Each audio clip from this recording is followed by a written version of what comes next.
Seguimos agora ampliando essa discussão para os sistemas públicos de abastecimento.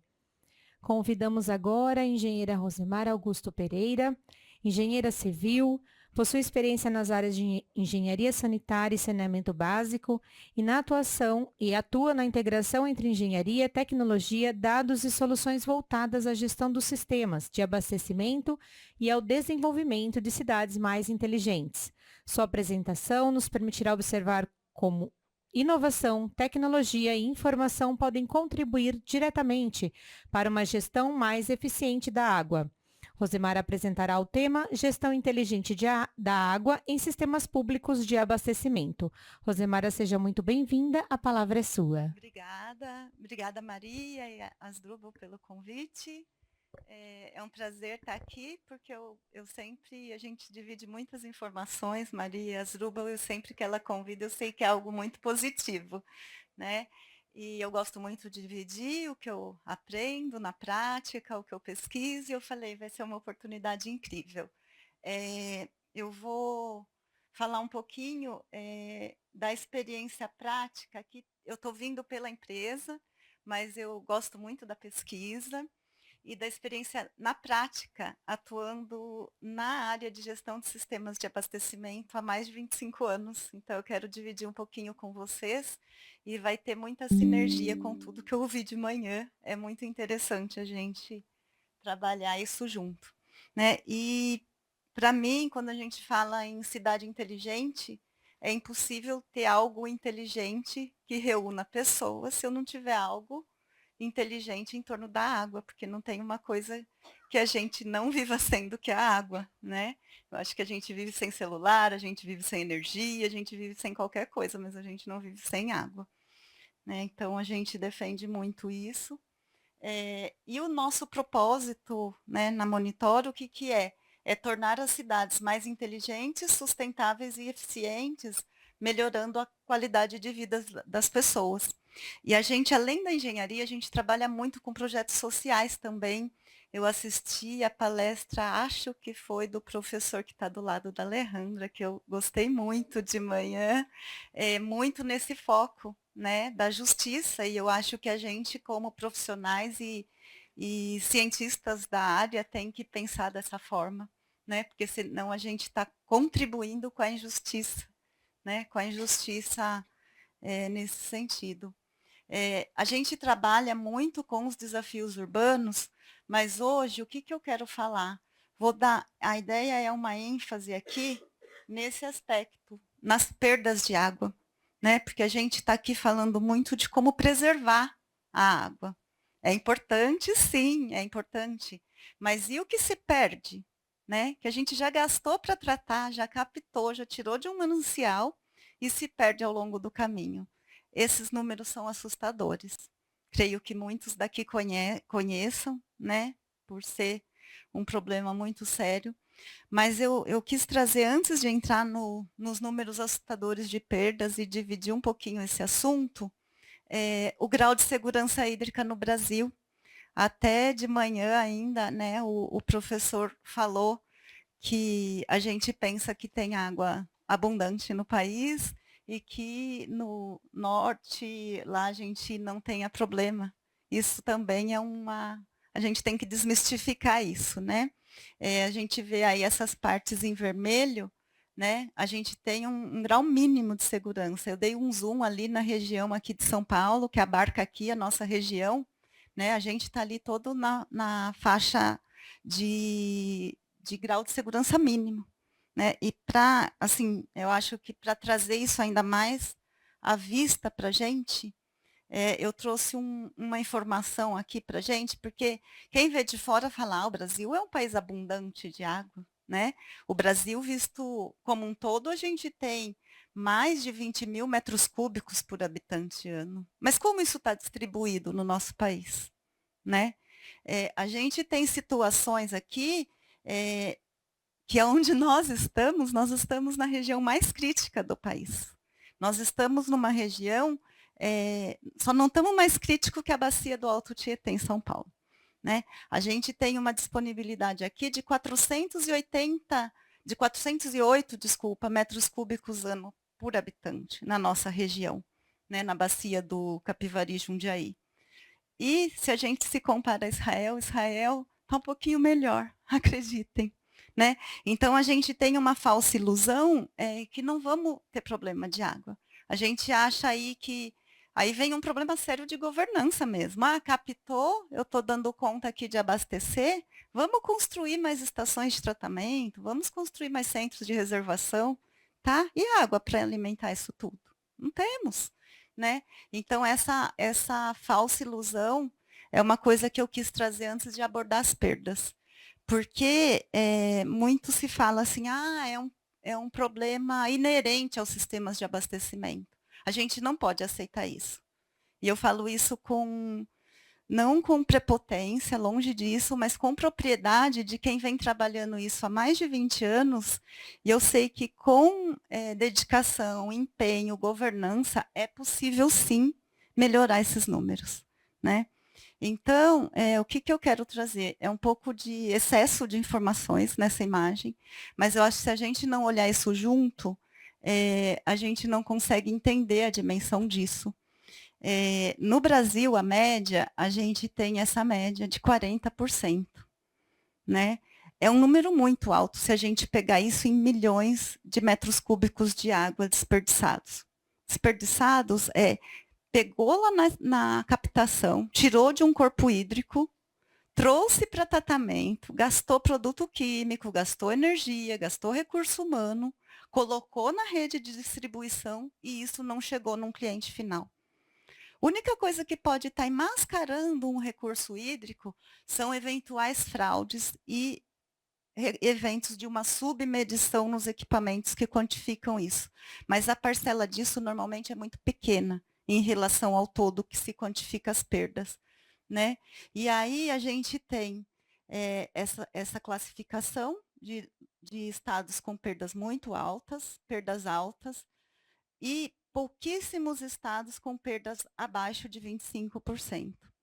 Lembrando, eu sou bastante crítica, tá? Esses números são autodeclarados. Então, eventualmente, esses números podem não ser os reais. E eu acredito que dos que eu já tive oportunidade de trabalhar, muitos deles são mascarados. Às vezes nem por má intenção, por falta de processo de estimativa, por diversas situações. Mas se a gente pegar, por exemplo, aqui, Piracicaba, o município que nós estamos, é uma cidade desenvolvida, uma cidade rica, o índice de perda aqui declarado é muito maior que 50%. Cidade do lado aqui, também, Americana, é uma cidade que tem índice acima de 50%.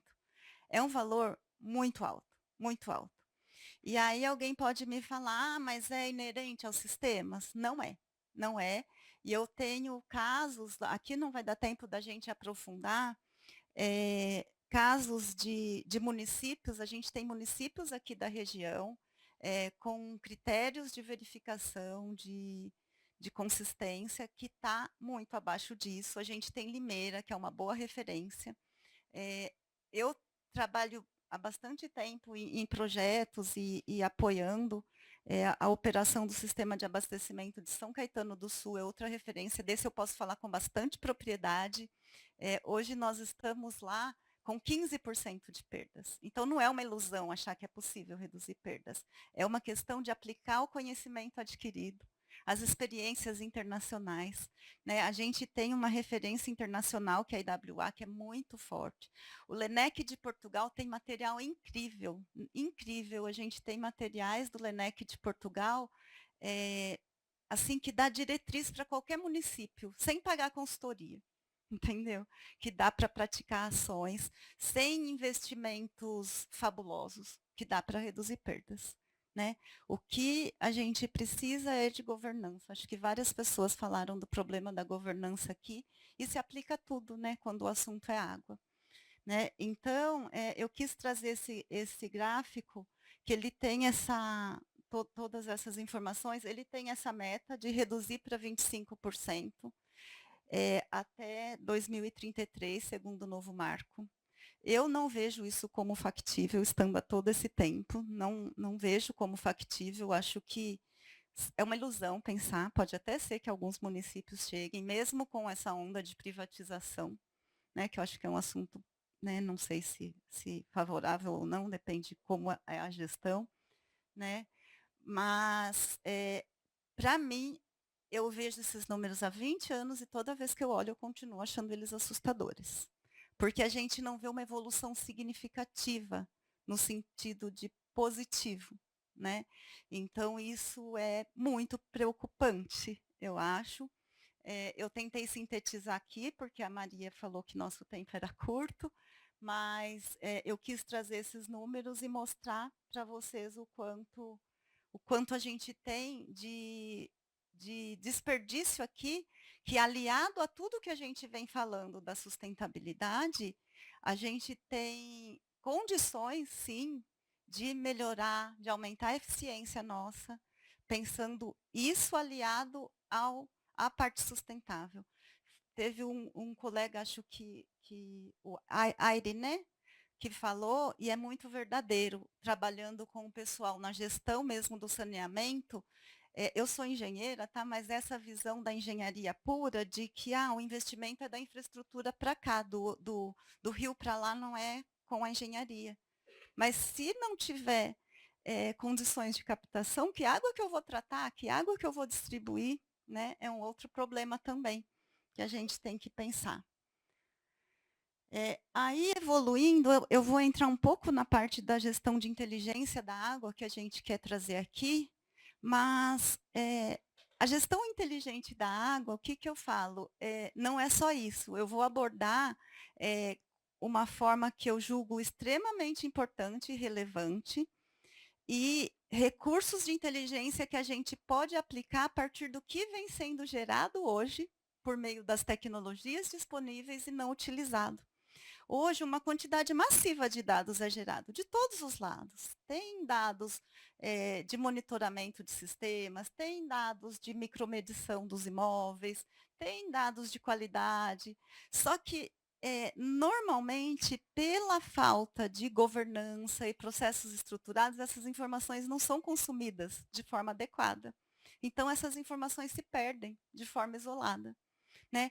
E para ter uma gestão eficiente, que eu acho que é aí que entra a tecnologia, e não entra milagre, exige trabalho mesmo, em cima de dados, pesquisa, tem que trabalhar com o interrelacionamento desses dados, né, porque nenhum problema a gente está conversando aqui, ó, tudo tem a ver, tudo é interrelacionado.